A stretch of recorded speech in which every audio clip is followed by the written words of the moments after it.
awal pertemuan yang kita sampaikan adalah tentang sahabat yang mulia ridwanullah alaihim jami'an. Semuanya perihal tentang para sahabat. Pasti ada pertanyaan, kenapa terus sahabat terus ini dibicarakan? Pertama, kita tidak akan mampu mengenal Islam secara utuh tanpa kelompok para sahabat. Karena Rasulullah menyampaikan kepada muridnya, yaitu sahabat. Sahabat kemudian menyampaikan kepada siapa?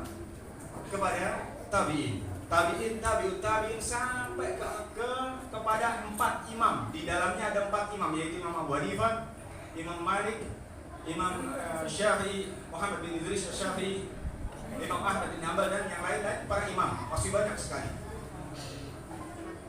Kenapa dibicarakan? Pertama, Allah dan Rasulnya memuji langsung kelompok para sahabat. Di dalam surat At-Taubah dipuji secara khusus, was-sabiqunal awwalun minal muhajirin wal ansar walladzina tabauhum bi ihsan radhiyallahu anhum wa radu an. Surat At-Taubah ayat 100 ini merupakan pujian yang setinggi langit dari Allah Jalla dzikruhu terhadap siapa? Terhadap para sahabat. Kemudian di sana ada ayat yang mulia, surat An-Nisa 115.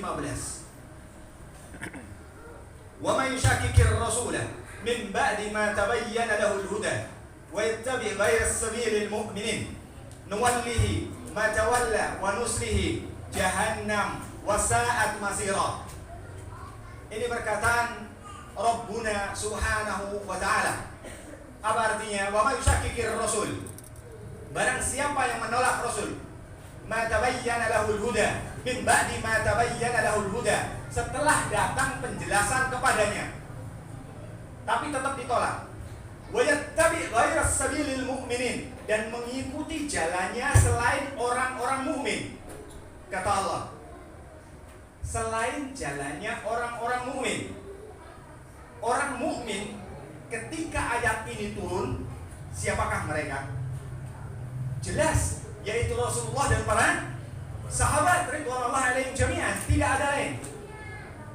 Dan mengikuti jalan selain jalannya para sahabat. Kalau kita terjemahkan demikian, barang siapa yang menolak Rasul setelah datang keterangan kepadanya, wa yattabi' ghayra sabilil mu'minin, dan mengikuti jalan orang selain orang beriman. Artinya jalannya orang-orang yang bertentangan dengan para sahabat. Nuwallihi ma tawalla, kami akan palingkan kemana mereka berpaling. Ini kata Allah. Ma tawalla wa nusrihi jahannam, akan dimasukkan ke dalam jahannam. Dan jahannam wasa'at masira, kata Allah Jalla dzikruhu. Perhatikan, Masya Allah, luar biasa. Dan kata-kata orang beriman ini ditafsirkan dan dijelaskan oleh imam kita, yang konon kabarnya ini imamnya orang Indonesia. Siapa mereka? Siapa beliau? Al-Imam Muhammad bin Idris Asy-Syafi'i. Apa katanya? Mengomentari ayat ini, Al-Imam Syafi'i, ijma'nya para sahabat itu adalah hujjah. Ijma' itu kesepakatan. Kesepakatan, sebuah hukum yang disepakati dan tidak ditentang oleh seorang pun dari salah satu sahabat. Maka ini merupakan hujjah, kata al-imam, kata Imam Syafi'i. Ini merupakan hujjah. Barang siapa yang menyelisihi ijma' para sahabat, ini perkataan beliau dilanjutkan, maka dia terancam dengan ayat yang tertera tersebut, yaitu terancam dengan surat An-Nisa ayat 115. Wa nusrihi jahannam. Ini pernyataan imam kita. Itu faktor utama. Dan faktor kedua, mulai dari zaman dahulu sampai menginjak pertengahan tahun 80 sampai hari ini lagi booming, orang banyak mengkafirkan para sahabat. Makanya kita, para dai, harusnya senantiasa mengangkat kemuliaan para sahabat. Karena kalau tanpa sahabat, sholat kita nggak sah, haji kita nggak sah, puasa kita nggak sah, apapun ibadah kita nggak sah. Kenapa? Karena kita akan tertipu dengan orang-orang didikan orang-orang Yahudi yang pura-pura masuk Islam, membawa nama Islam, diikuti oleh orang Islam, seolah-olah Islam dan diamalkan oleh orang Islam. Ini didikannya orang Yahudi yang banyak mengkafirkan orang para sahabat. Didikannya Abdullah bin Sabah.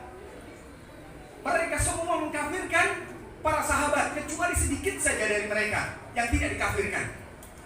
Kalau kita mengiyakan dengan pengkafiran para sahabat, niscaya puasa kita nggak sah, sholat kita nggak sah, haji kita nggak sah. Bagaimana bisa sah?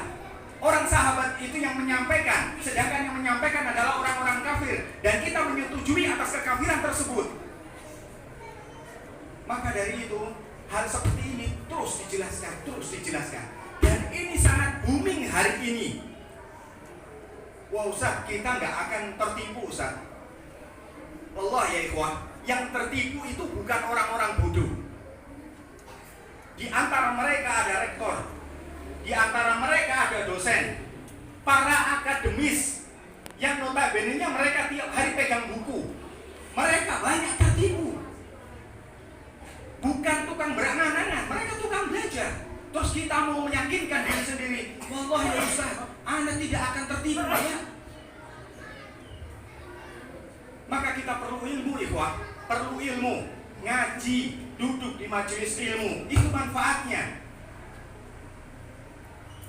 Nabi kita mencela orang yang mencela para sahabat, la tasubbu ashabi, jangan engkau cela sahabatku. Andaikan engkau infakkan emas sebesar gunung Uhud, maka derajat kalian itu gak akan sampai 1 mud wala nasifahu. Walaupun setengah mud pun derajat kalian gak sampai kalau kalian menginfakkan emas sebesar gunung Uhud. Gak sampai. Kita derajatnya rendah kalau dibandingkan mereka. Ini perkataan yang mulia Muhammad SAW. Sedangkan sebagian kita merendahkan. Abu Bakar fil jannah, mereka mengatakan Abu Bakar di dalam neraka. Umar fil jannah, mereka mengatakan di neraka. Utsman fil jannah, kata Rasulullah, mereka mengatakan di neraka. Siapa yang akan kita pilih? Nabi kita Muhammad SAW atau orang-orang zindik? Didikan orang-orang Yahudi yang pura-pura masuk Islam. Semoga yang singkat ini bermanfaat bagi kita. Wa aqulu qouli hadza subhanakallahumma wa bihamdika asyhadu an la ilaha illa anta wa astaghfiruka wa atubu ilaik. Assalamualaikum warahmatullahi wabarakatuh.